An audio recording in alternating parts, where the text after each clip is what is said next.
Shalom, salam sejahtera di dalam kasih Tuhan kita Yesus Kristus. Bapak Ibu Saudara sekalian, dimanapun kita berada, kita kembali lagi bersyukur karena kebaikan dan kemurahan yang sudah Tuhan berikan kepada kita sekalian. Hingga pada hari ini kita masih boleh kembali lagi menaikkan segala pujian syukur kita kepada Tuhan. Dan Tuhan juga masih memberikan kepada kita sekalian kesempatan untuk kita bersama-sama belajar kembali kebenaran firman Tuhan. Sebelum kita menerima berkat firman Tuhan, mari kita bersama-sama menundukkan kepala kita bersatu di dalam doa. Tuhan Bapa kami dalam surga yang kami kenal di dalam nama Tuhan Yesus Kristus, kami bersyukur atas segala karunia dan berkat yang Tuhan berikan kepada kami. Kami berterima kasih untuk kehidupan yang baru yang Tuhan boleh anugerahkan kepada kami, sehingga kami boleh menikmatinya sebagai sebuah anugerah yang luar biasa yang tidak dapat kami peroleh dari manapun. Oleh karena itu, melalui pujian penyembahan kami, kiranya semuanya itu boleh berkenan di hadapan Tuhan sebagai rasa syukur dan ucapan terima kasih kami kepada Tuhan yang sudah menganugerahkan kehidupan itu kepada kami. Jika sebentar kami akan kembali lagi belajar firman Tuhan, kami mohon dengan firman-Mu ini kami boleh semakin diperkuat iman dan percaya kami kepada Tuhan untuk memiliki pengenalan yang lebih sungguh kepada Tuhan sehingga kehidupan kami semakin berkenan dan menyenangkan hati Tuhan. Firman-Mu tidak hanya sekadar kami dengar, tapi firman-Mu boleh kami lakukan dalam kehidupan kami sehari-hari yang akan menuntun kehidupan kami untuk boleh menjadi saksi Tuhan dimanapun kami berada. Baik dalam rumah tangga kami, baik di dalam pekerjaan kami, baik di dalam setiap pelayanan-pelayanan kami. Terima kasih Tuhan, kami siap mendengarkan firman Tuhan. Di dalam nama Tuhan Yesus Kristus kami berdoa. Amin. Bapak Ibu Saudara yang dikasihi Tuhan, renungan firman Tuhan hari ini akan bersama-sama kita ambil di dalam Pengkhotbah pasal yang kelima, ayat yang ke-9 sampai dengan yang ke-19. Pengkhotbah pasal 5 ayat yang ke-9 sampai dengan yang ke-19. Saya akan membacakannya untuk Bapak Ibu Saudara semua. Firman Tuhan berbunyi demikian. Siapa mencintai uang tidak akan puas dengan uang, dan siapa mencintai kekayaan tidak akan puas dengan penghasilannya. Ini pun sia-sia. Dengan bertambahnya harta, bertambah pula orang-orang yang menghabiskannya. Dan apakah keuntungan pemiliknya selain daripada melihatnya? Enak tidurnya orang yang bekerja, baik ia makan sedikit maupun banyak. Tetapi kekenyangan orang kaya sekali-kali tidak membiarkan ia tidur. Ada kemalangan yang menyedihkan kulihat di bawah matahari, kekayaan yang disimpan oleh pemiliknya menjadi kecelakaannya sendiri. Dan kekayaan itu binasa oleh kemalangan, sehingga tak ada suatu pun padanya untuk anaknya. Sebagaimana ia keluar dari kandungan ibunya, demikian juga ia akan pergi. Telanjang seperti ketika ia datang, dan tak diperolehnya dari jerih payahnya suatu apapun yang dapat dibawa dalam tangannya. Ini pun kemalangan yang menyedihkan. Sebagaimana ia datang, demikian pun ia akan pergi. Dan apakah keuntungan orang tadi yang telah berlelah menjaring angin? Malah sepanjang umurnya ia berada dalam kegelapan dan kesedihan, mengalami banyak kesusahan, penderitaan, dan kekesalan.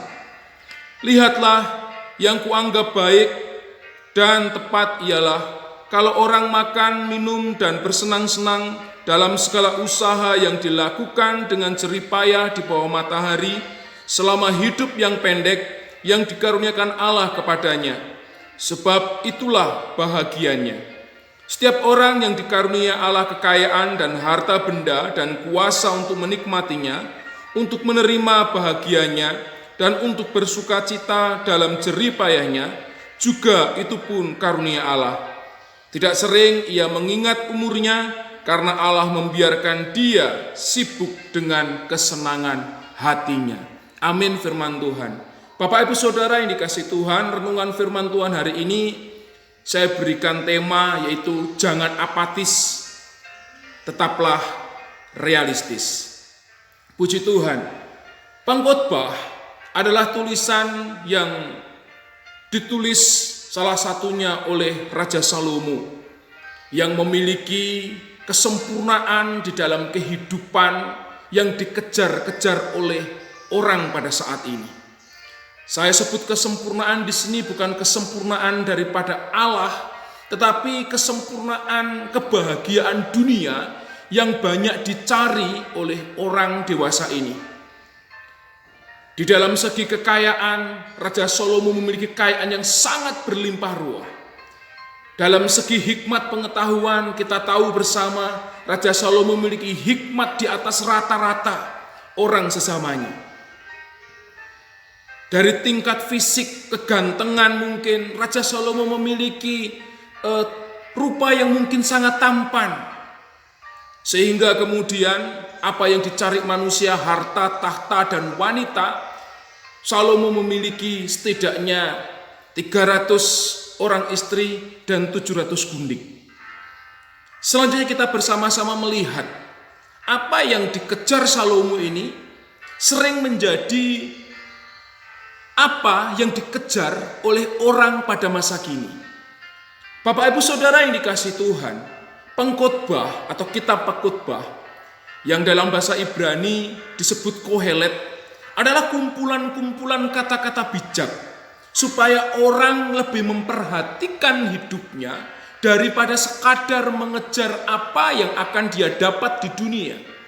Karena apa yang akan dia dapat di dunia akan ditinggalkan oleh orang itu. Pengkhotbah mengatakan bahwa apa yang didapat di dunia itu adalah sebuah kesia-siaan. Tetapi kesia-siaan tadi banyak sekali mempengaruhi kehidupan manusia, sehingga manusia kemudian mengejar yang sia-sia, kemudian mengabaikan yang kekal. Karena itu renungan firman Tuhan hari ini, jangan apatis, tetaplah realistis, akan mengajak kita semua. Ketika saudara mengejar apa yang ada di dunia ini, dan apa yang kita kejar nanti seakan-akan dia tidak pernah kita dapat. Jangan pernah kita menjadi apatis.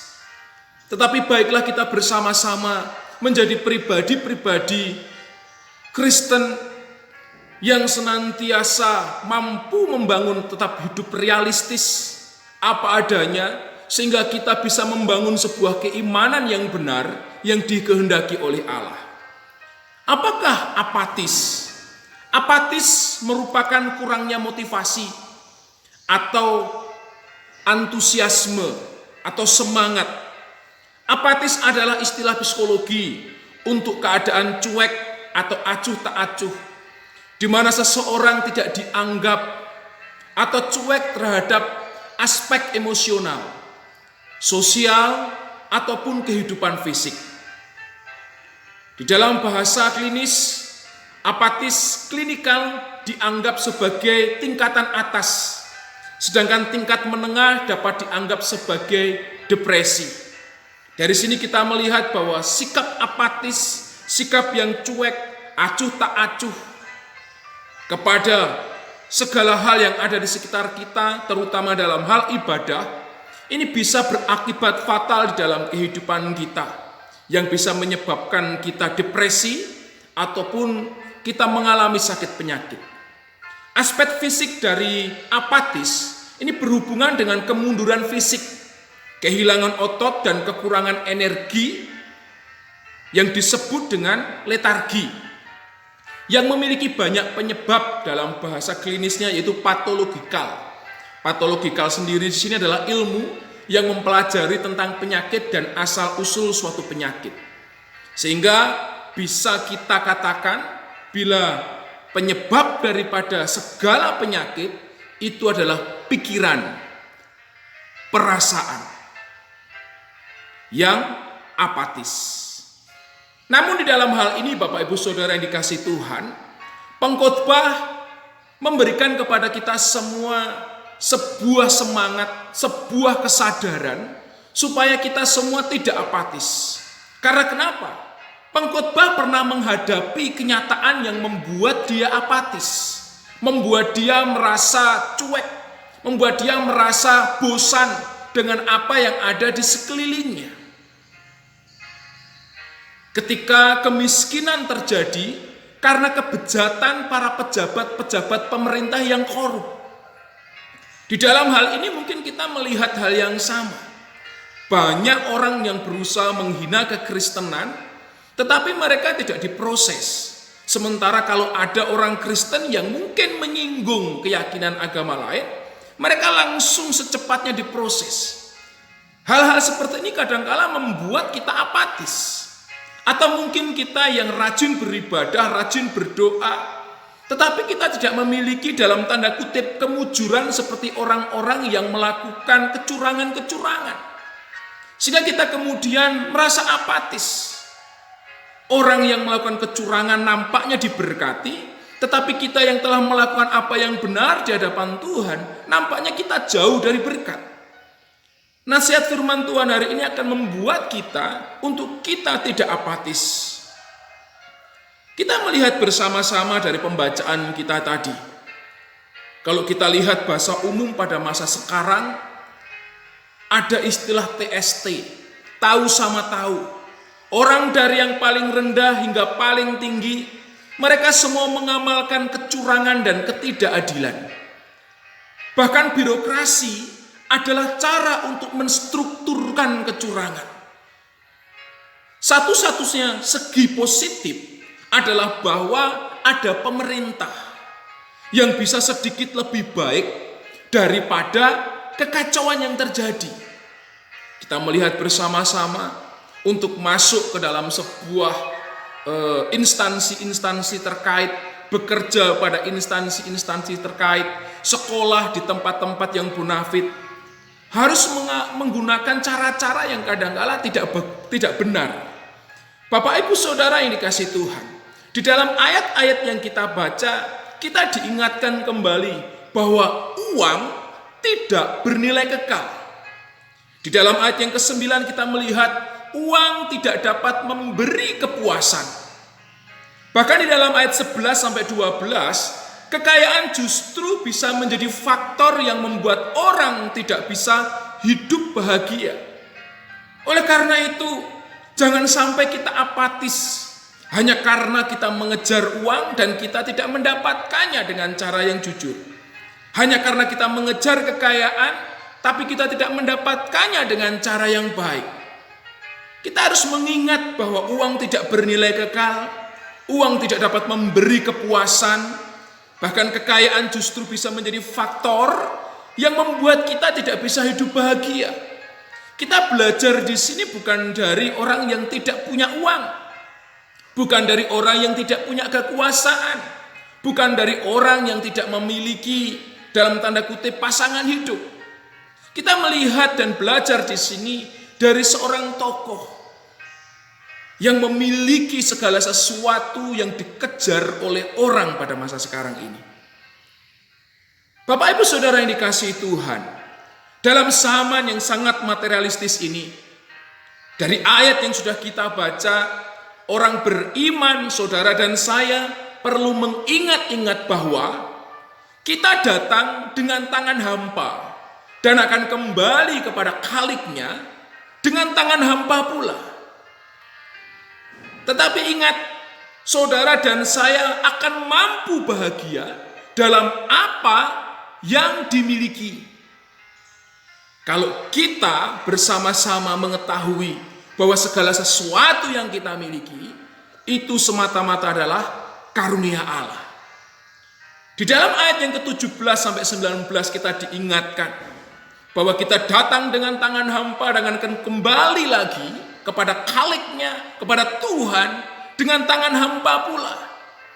Tapi dengan segala kesia-siaan yang ada di dunia ini, saudara masih bisa bersuka cita. Karena kenapa? Kita memiliki kesadaran akan karunia Allah. Karunia Allah akan memampukan kita untuk tetap bersyukur dalam segala keadaan kita. Dengan sikap bersyukur kita akan membuat kita menjadi orang-orang yang tidak apatis. Tetapi kita bisa realistis. Ketika kita realistis, maka kita akan dapat menyusun strategi-strategi yang baik. bukan untuk kesenangan kita saja, tetapi kita berbicara untuk kemuliaan Tuhan. Terkait dengan ketidakberdayaan manusia, di dalam hal ini pengkhotbah bukan pesimis, tetapi tetap realistis tentang kefanaan dan keberdosaan manusia. Kedua hal itu, yaitu kefanaan dan keberdosaan, membuat manusia tidak berdaya untuk membuat hidupnya berarti dan berbahagia. Tapi kita bersyukur oleh kematian Yesus, oleh kebangkitan Yesus, kita telah diberikan karunia oleh Roh Kudus yang akan memungkinkan kita semua untuk masuk dan menikmati faedah karya Kristus bagi kita. Sehingga dalam realita-realita yang ada, kita tetap mampu hidup realistis dengan tetap mengedepankan iman dan percaya kita kepada Tuhan.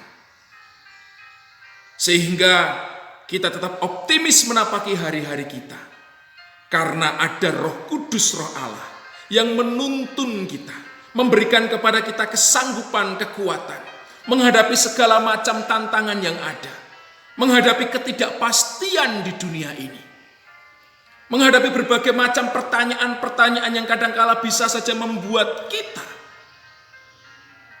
apatis. Tetapi dengan Roh Kudus, kita akan merdeka dari apatis. Kita bisa realistis dan tetap optimis, maju untuk terus menghadapi hari-hari kita dengan tetap bersandar kepada Tuhan.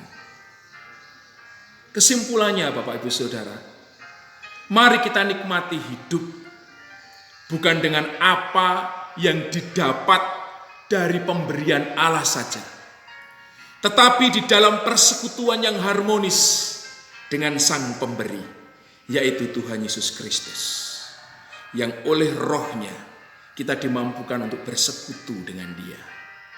Tuhan Yesus memberkati kita sekalian. Kita tundukkan kepala kita bersatu dalam doa. Terima kasih nasihat firman-Mu mengajar kami untuk tidak apatis melihat dunia di sekitar kami. Tetapi kami mau belajar realistis, sehingga kami mau tetap hidup dipimpin oleh Tuhan, hidup dipimpin oleh Roh Kudus, supaya kehidupan kami semakin optimis menghadapi hari-hari kami. Dan kami percaya Tuhan akan memberikan kepada kami semua kemenangan demi kemenangan dalam setiap tantangan yang kami hadapi. Berkati jemaat-Mu, berkati umat-Mu dalam setiap pergumulan-pergumulannya, supaya segala sesuatunya boleh membuat mereka semakin dekat dengan Tuhan, semakin membuat mereka optimis di dalam iman dan percaya mereka kepada Tuhan. Berkati rumah tangga jemaat-Mu, berkati pekerjaan jemaat-Mu, berkati dalam setiap pergumulan-pergumulan jemaat-Mu. Ini doa kami Tuhan, di dalam nama Tuhan Yesus Kristus kami sudah berdoa dan syukur. Haleluya. Amin. Tuhan Yesus memberkati kita sekalian. Amin.